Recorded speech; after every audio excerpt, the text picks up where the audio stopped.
జన్మన్ అని వచ్చాం. ఈ బ్యాక్ సైడ్ పెట్టినట్టున్నాం. అప్పుడు పెట్టేటప్పుడు అంటే ప్రతి కుటుంబంకి వాళ్ళ ఇంట్లో ఆధార్ కార్డు ఉందా, రేషన్ కార్డు ఉందా, రైస్ కార్డు ఇలా ఇల్లు ఉందా, ఇలా అలాంటివన్నీ అప్పుడు సేకరించాం. ఎవరికైనా ఏమి లేవంటే అది నోట్ చేసుకొని ఇవ్వడము, మళ్ళీ కొన్ని శాంక్షన్ అవ్వడం, కొన్ని తర్వాత సెకండ్ స్టేజ్, థర్డ్ స్టేజ్ అలా రావడం జరిగింది.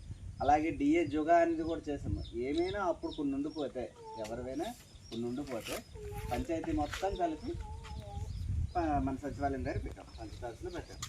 అలాగే దానిలో భాగంగానే ఇప్పుడున్న ఈ గవర్నమెంట్ అంటే కేంద్ర ప్రభుత్వం ఇప్పుడున్న గవర్నమెంట్ 83,000 కోట్లు ఓన్లీ పిఎం జన్మాన్ కింద, ఓన్లీ పిఎం జన్మాన్ అంటే మొత్తము 31 రాష్ట్రాలు కేంద్ర పాలితాలు రెండు కలిపి 31 ఉన్నారా వీటికి ట్రైబ్స్ ఉన్నారు.